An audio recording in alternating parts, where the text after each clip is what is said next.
School hallways are about to fill up with lots of students. And many of those students will be overloaded with books in their backpacks. Heavy backpacks. Joining us today is Bryan Gee from the ISU Department of Occupational Therapy, and we have Maxine with us as well. Thank you both for coming in. No problem.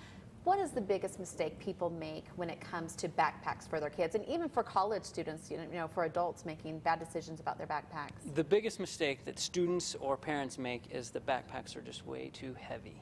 How heavy can backpacks get a lot of times?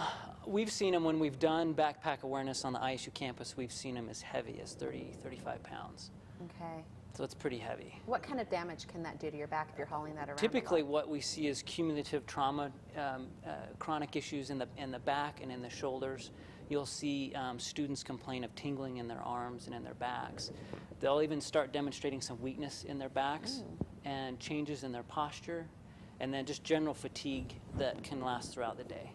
So it can be serious. Yeah. Are there certain backpacks that are better at maybe distributing the weight and maybe some that aren't so good? What should we look for if we're going to buy a backpack? If you're going to buy a backpack, probably the best thing to do is make sure it fits the child. So I brought Maxine, and she's going to show us her backpack.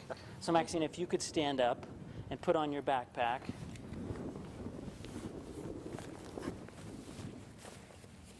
Okay, and just turn this way. The biggest thing that we look for with fit is to make, first and foremost, is make sure that the shoulder straps have plenty of padding. Okay. Okay. The other thing is that we look for is to make sure that the backpack doesn't go lower than 4 inches from the child's waist. Oh. So not the child's waistline on their jeans, because we know that some jeans are pretty low. Good point. But really just to make sure that that it's not too low. And then the other thing is to make sure that the backpack fits to the back of the child. And so the best way to do that is to find a backpack, and of course Maxine doesn't have one. Maxine, you can come and sit.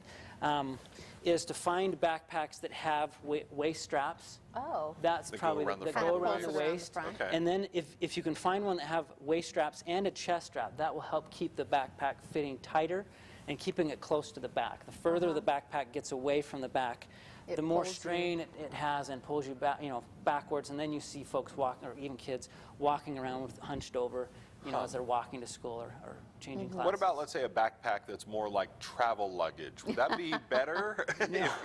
Well, the kinds that are on rollers and a handle that they just carry with them? Yeah, and sometimes if the backpack is just too heavy, the best way to go is to find one with a roller. And they have them for different sizes. For college students, of course, they're much bigger, but for kids, you can find them fairly small. Great.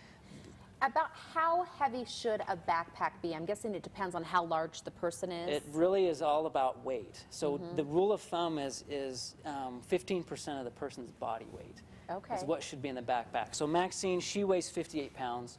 So her backpack is about 8 pounds. Okay. Okay. Anything more than that, then you start seeing problems with that, the straining of the back. We hear the excuse from students saying, I don't have any time between classes. I need to carry all my books and get to class. Some helpful advice for maybe distributing those books around? Or? Yeah. When you pack your backpack, of course, you want to pack the heaviest books closer to the back. Okay. So if you have one that's, your biology book, which is enormous, towards the front of the backpack, again, that pulls things backwards. The other thing is really parents need to take time to look and see what their kids are putting in their backpacks to see if is there extra stuff that they don't need. Is it necessary? Yeah, is it, are there Game Boys, are there lunches from 3 weeks ago? Yeah, we need to see if there's excessive stuff. Yeah. And do that every morning. Do you need this book? Do you need that book? And make that determination, and then they can help plan out their day as to what they need. Yeah.